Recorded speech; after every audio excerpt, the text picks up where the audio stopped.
All right, guys. So let's go over some stuff then. Awesome. So if you guys noticed, yesterday we had 60 something people on the call. We got 40 something on the call now, right? So what is that? That's like 50% less people, right? Decrease on the call. Why is that? Anyone know? So let's go back to David running. So I went running again this morning. Guess what? There was less people today than there was yesterday, right? So remember, the first time I went running in the new year in Puerto Rico, I've never seen so many people run. Every single day I see less people running. So I pulled up some stats real fast, right? So maintaining New Year's resolution can be challenging, with many individuals abandoning their goals within the first few months. Here are some statistics highlighting this trend. High failure rates. Research indicate that only about 9% Americans feel that they are successful in keeping their New Year's resolutions by year end. Early abandonment. Approximately 75% of individuals maintain the resolution through the first week, but this number drops significantly over time. Quitter's Day. The second Friday in January, often referred to as Quitter's Day, marks a time when many people abandoning the resolution. In 2025, this fall on January 10th, right? So we got, 3 more days for Quitter's Day. Common reasons for failure. The primary reason for not sticking to resolutions includes setting unrealistic goals, 35%, not keeping track of progress, 33%, and forgetting about the resolution altogether, 23%. Approach versus avoidance goals. Studies suggest that individuals who set approach-oriented goals aiming to adapt a new habit are more successful, 58.9%, compared to those with avoidance-oriented goals. To improve the likelihood of sticking to New Year's resolutions, consider the following strategies. Set realistic and specific goals, clear, defined, achievable objectives to maintain motivation. Break down larger goals, divide bigger aspirations into smaller, manageable tasks to track progress effectively. Maintain a positive mindset, focus on the benefits of desired change rather than the challenges. Seek support. Involve friends or family members for accountability and encouragement. Be flexible and patient. Understand that setbacks may occur. Adjust your approach as needed and continue striving towards your goals. So real simple, right? We talk about this all the time, right? For me, what I'm trying to do all the time, every single day, is I'm always trying to improve my habits. Like, my habits will never be perfect. I'm always trying to improve my habits, right? I'm not a robot. I'm just like everyone else. I fall short all the time. I make goals and I don't do them, right? I say I'm gonna do something and I don't, but I continue to work on making habits and continue to try to get better, right? So like, what are some simple habits that you could do to be better, right? So the first one is on time. So this meeting starts at 9 a.m. We had about 30 people on this meeting, and then we had another 17 people join afterwards, right? So again, these are small, little, easy, simple things that anyone can do. It makes sense because you're putting something as a priority in your life. When you put something as a priority in your life, right, when you make it the standard, it gets done, right? Everyone eats every single day, right? Because it's your standard, right? It gets done no matter what. No matter what's going on in your life, you make sure you take some time and eat some food, right? Super, super important. What else do we do? Sleep. We sleep every day, right? Again, something super important, so we make that a priority, and it happens every single day for the most part, right? I'm pretty sure everyone here sleeps. Everyone sleeps, right? Daily, I'm sure, everyone, right? Super important. What else is a priority in your life, right? So for me, my business and building my business is one of the priorities in my life.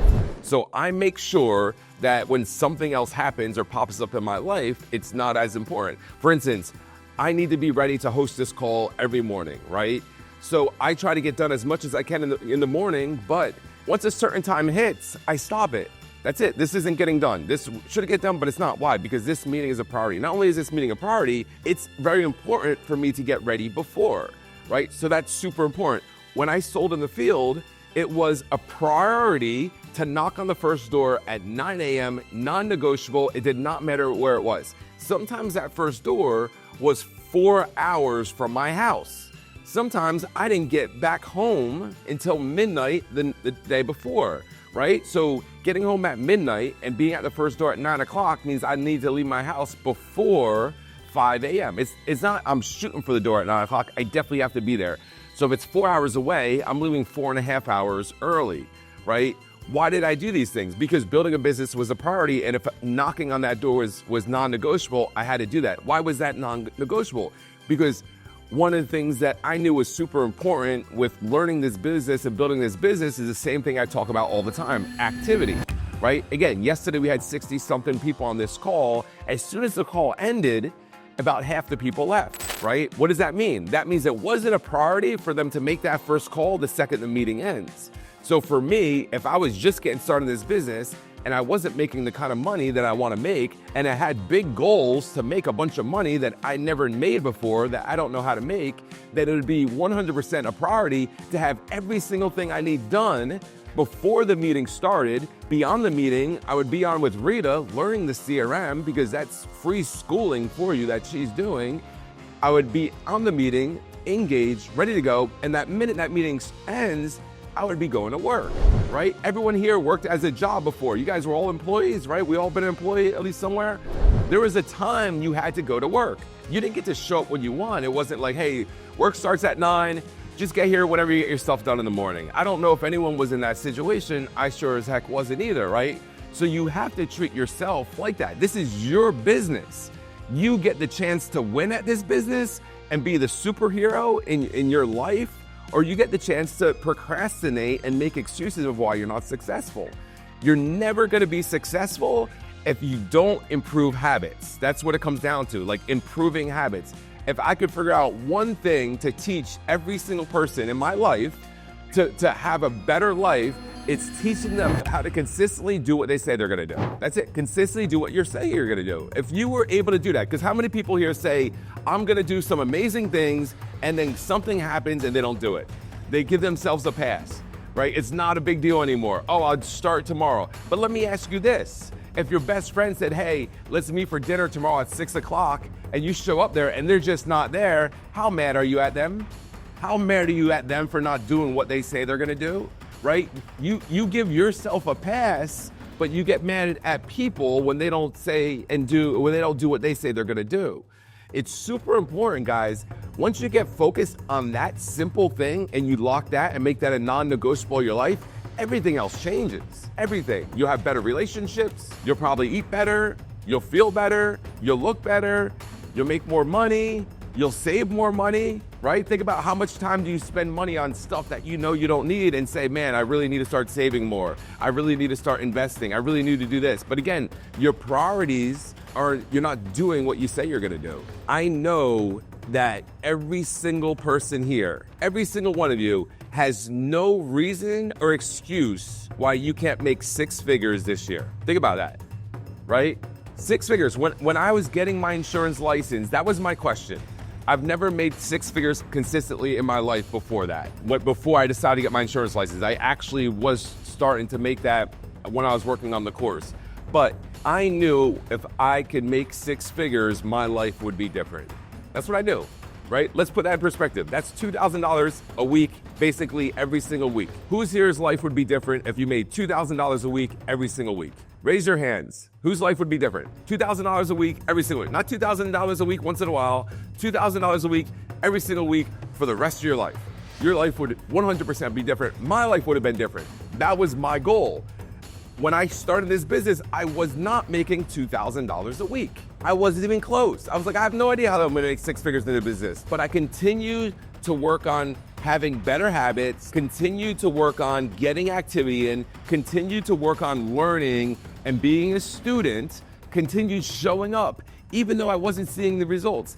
I remember telling my upline, listen, I don't know what the heck is going on here. If I was working at McDonald's right now, minimum wage, getting paid time and a half, I think I'd be making more money with all the hours I'm putting in, right? He laughed. He didn't know what to say. I was serious. I was super emotional. Just like I'm talking now is probably how I was talking to him, right? But what happened? I didn't quit on myself. I continued to focus on my habits. I continue to do what I say I'm gonna do. I continue to try to get better every single day. And guess what?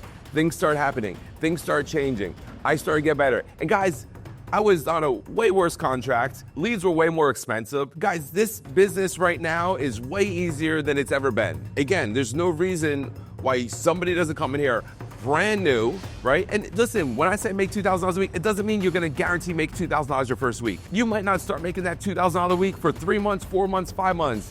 But if it took 1 year, 1 entire year to start learning how to make $2,000 a week consistently, would that change your life? Would that be worth a year's sacrifice? See, the problem is so many people want these things, they want this lifestyle, but they're not willing to give up anything to get it. When you go to a store and you want to buy something, what happens? Do they just give it to you? Do they just give you the things that you want, or do you have to pay money for it? You have to give something for it.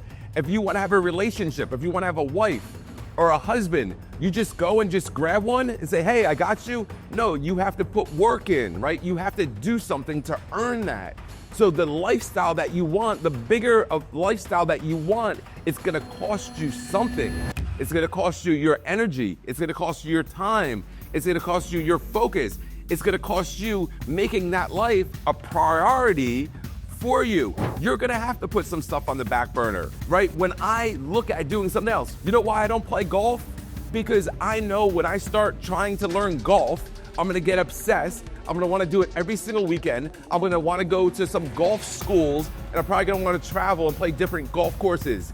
I don't have that extra time in my life. There's not something I'm willing to give up for that. I don't have that. Maybe at one point when I have something else that I've gained and I'm not working for it anymore, then I can trade that off, right? That's why I don't have that, because I know that I can only do so much, and my priority right now is to build this business and help you guys make some money, help you guys change your life, help you guys be on stages, be speaking to people, be telling people your stories, be helping other agents. Guys, you are the future leaders of TPG, but I need you to learn and get there and get down that road. Because I don't think there's anybody in here that doesn't want to be successful. I don't think there's anyone in here that doesn't want to build a business that pays you no matter where you're at. And I'm giving you the tools, I'm giving you everything you need, but you have to learn it, right? We all went through school, at least to some grade, right? We had to do it, we just had to go through. But the difference there is somebody made you go there. The teacher made you do the work. You had a grading system. Guys, you're an entrepreneur now. You're a business owner. We're not gonna hold your hand. We're not gonna make sure you show up. But we are gonna give you the tools, and the ones that do show up, guess what? You will be rewarded. And I guarantee you right now, if you look on this screen and you look at these names, there's somebody here you're an equal with. There's someone here you have the same success with. And that one person or two people or three people, they're gonna take this seriously, and you're gonna see them be a future TPG millionaire, and you're like, oh wow, I was working with that person, but I didn't do what they did. I didn't start when they started. I didn't stay as long as they did. I didn't commit in the LEAP program. I didn't listen. I guess I was just a fan instead, because people continue to grow. How do I know? That happened to me in my wrestling career. There's people I was way better than, that went to different schools, that wrestled year round, that went to camps, and then all of a sudden, my senior year, like, man, this person got freaking good. I can't believe this person beats me. I used to spank this person. Why? Because they committed, they put the work in. I was relying on natural talent. I wasn't being coachable. I wasn't willing to do the extra stuff to continue to get better. I was just staying where I am. And the last thing you want to do in life is stay where you're at, because when you stay where you're at, you actually go backwards in life. You actually start breaking down and decaying. We're born, and then after that, everything starts going backwards. So you want to do things to make yourself grow. It's okay to be uncomfortable. Guys, stress is going to happen. You're going to be stressed out no matter what. There's no such thing as work-life balance. Forget about all those things. Guys, focus on making today great. That's it. It's Tuesday, January 7th, right? Don't worry about the 8th. Don't worry about yesterday. Do the best you can do today. Get rid of all your excuses today. Try to get better today. Get a good night's sleep, and then do it again tomorrow. It's real simple. It's a super simple formula. I've been doing this one day at a thing time, again, since 2012, and it really, really works.